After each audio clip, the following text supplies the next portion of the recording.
we have a DraftKings ambassador, and also, of course, from Fox Sports. Greg Olson's with us today. Greg, great to have you here. How's it going, guys? It's going well. Vince Wilfork said to tell you hello. He's great. He was here yesterday. Man, so I'll tell you what. So my first year at Miami. Yeah. So I walk onto the practice field. I started at Notre Dame for like a cup of coffee. I transferred in Miami. I show up to my first practice. So they're already like a week into the season by the time I get there. And I'm on the scout team. And I break the huddle. And the starting defense was Vince Wilfork, Sean Taylor, Antrell Roll, Jonathan Vilma, DJ Williams, yada, yada, yada. And I'm like, why am I here? Like, why am I even here? I don't look like any of these guys. Yeah. Vince was probably one of the more, and he's the nicest guy ever. But here you are as an 18-year-old freshman that you arrive at Miami and you're like, oh my God, I'm just going to avoid that guy because he's gigantic. Yeah. And he obviously couldn't be a nicer guy. So tell him I said what's up. I will. He has the legs of a running back. Oh. But the body of... And he looks great in overalls. Yeah. Oh, yeah. I love that. Yes, totally, that's a great commercial. This Super Bowl, DraftKings will be offering all customers a touchdown bet match. Simply opt in and place any touchdown bet and receive a bonus DraftKings guy equal to the original stake. Right. Crushing it. Great read. Good. Well, that's what we do. You guys are professionals. Do you have a snapback hat? How big is your head? My head is gigantic. Mine is too. I can't wear hats. But this one actually is not even on the last. Wow. So if I wear a normal snapback, because my head is so big, I usually just wear like a fitted. You look like a baby. Yeah. It looks like it like sits on top of my head. But actually, this one here, quick shout out, not being paid. It actually is not even on usually it's like hanging on by the last button. This one actually fits fairly decent. Yeah, it looks like you've got 2 buttons there. I mean, we don't have to tell people how many. All I said was it wasn't there's one not a lot button. of buttons on that. What size fitted? What size are you fitted? Oh, I'm like I'm anywhere between 7 5/8, 7 3/4. Oh, that's nothing. I'm not an 8. If once I become an 8, I'm just not wearing a hat. It's over. Yeah. Me and my kid are saying it's over. They do make them though. What are your duties this week? What do you got going on?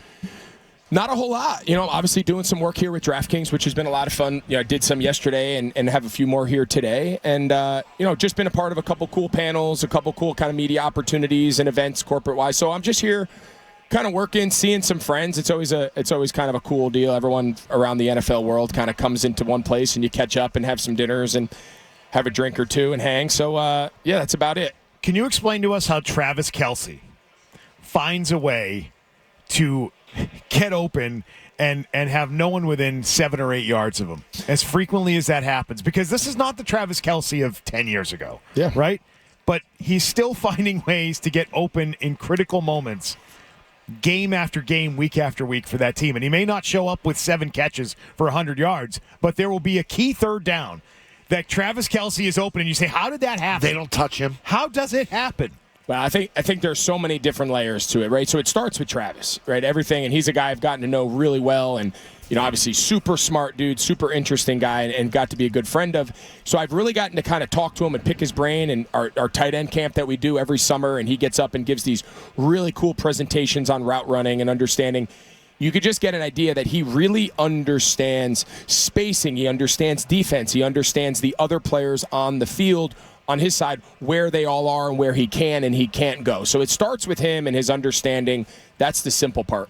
Then the next level to that is he's got a quarterback that also sees the game in a very similar way. There's a lot of quarterbacks who would have zero patience for this. Yeah. You are not ad-libbing. You are not going to be off your spot. You are not going to, if I need you 2 yards inside the hash at 22 yards, that's where you need to be. And if you're not, I'm going to cuss you out. Yeah. So he's got a quarterback that not only tolerates it, but really embraces it and sees the game. And then the final piece to the puzzle, Andy Reid, in a day of NFL coaches wanting to be super strict and really control and no, everything I say, my play works, so you got to be here, here, here. Andy Reid recognizes I've got 2 generationally good players that have a unique feel and vibe.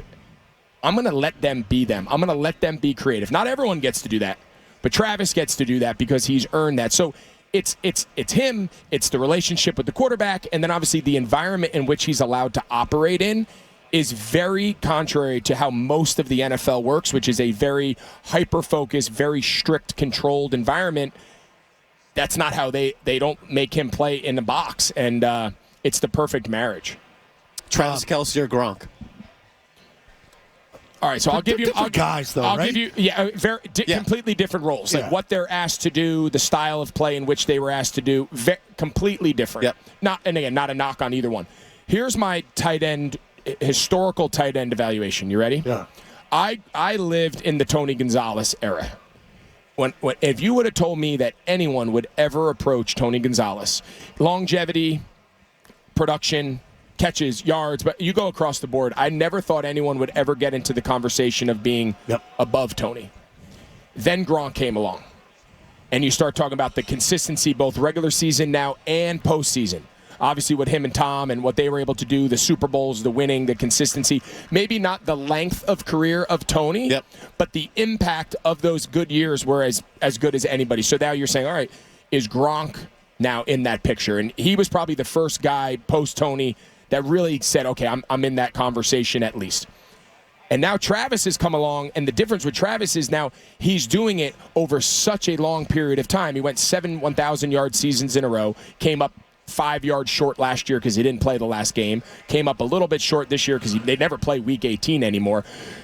But when you look at where I think the differentiating factor of Travis is the postseason stuff. It's Jerry Rice, Travis Kelce.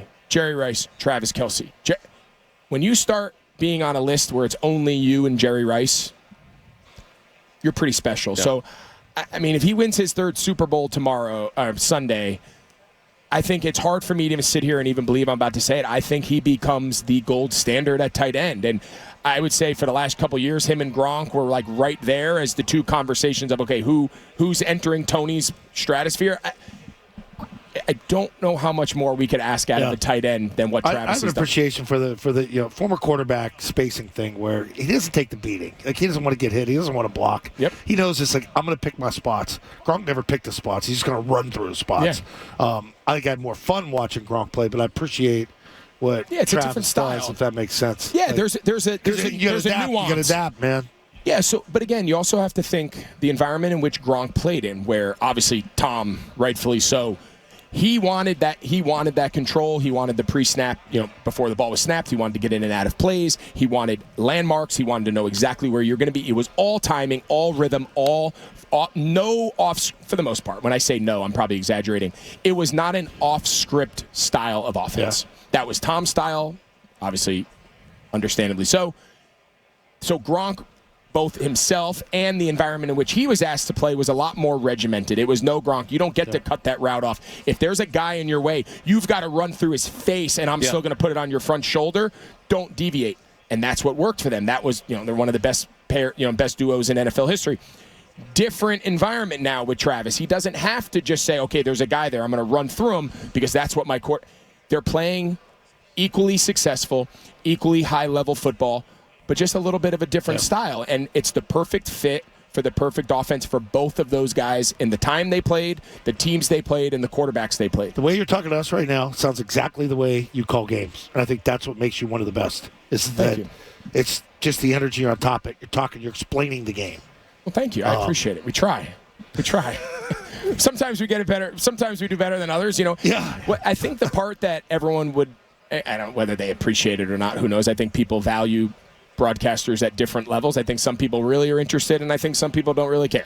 And there's like, I'm putting the game on, and whoever's voice is there is there. So I think there's varying degrees of interest. But I think most people would love to know, like, the game also has a huge role in your ability to make it interesting and make it fun. Obviously, high scoring, offense, situational ball. Is there 2-minute drives before the half? Are there moments that the game presents that even allows you to dive into that stuff? You can't just start talking about stuff that's not happening. If it's not playing out in the game and it's a 30-point blowout, no one cares about their first and second down run pass splits, and nobody cares about why they bring certain disguised coverages. It doesn't matter. So the game really dictates a lot of the things we're able to get into, and that's why everybody just cheers for a great game, a close game, regardless of who wins. So last one for you, Greg. Sunday, I think a lot of people who may not be, the biggest football fans at Super Bowl, they're tuning in. How would you explain to the audience on Sunday why Saquon Barkley is able to do what he does right now? Oh, man. So this to me is like the framework of describing the entire approach of the Philadelphia Eagles, right? So it's so easy to say, Is Saquon a generationally talented player? He's fast, he's strong, he can run, change of direction. We could sit here for an entire show and talk about the physical qualities that make Saquon such a good player. But he's been that same player, I'm sure, since he was 10 years old, right? The physicality and the physical skill set is very unique.